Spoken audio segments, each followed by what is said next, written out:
Hey guys, God never asks us to protect our theological system by suppressing what is true.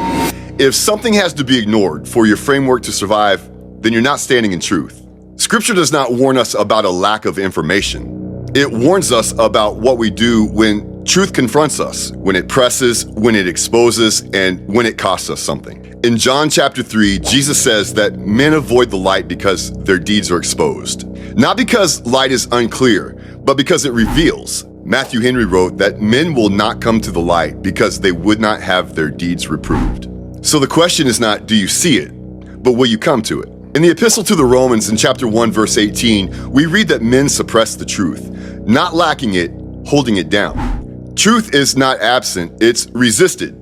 So scripture gives the correction. In 2 Corinthians 10:5, the apostle Paul tells us to bring every thought into captivity to the obedience of Christ. John Owen wrote, "We must bring our very thoughts into subjection unto Christ." Our thinking does not rule truth, it's ruled by it.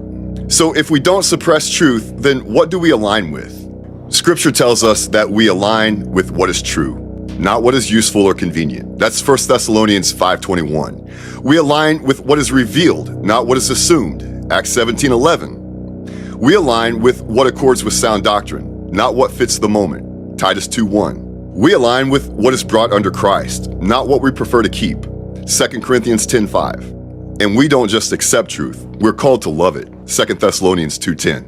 So here's the test. When truth collides with your assumptions, with your preferences or your framework, what moves? Truth or you?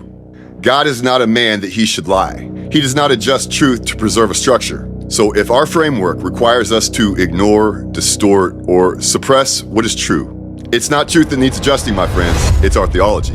If this found you through the noise and shifting narratives, stay with us. And if you know someone who needs to hear this today, share it with them. Until next time, keep standing, contend earnestly, and endure well.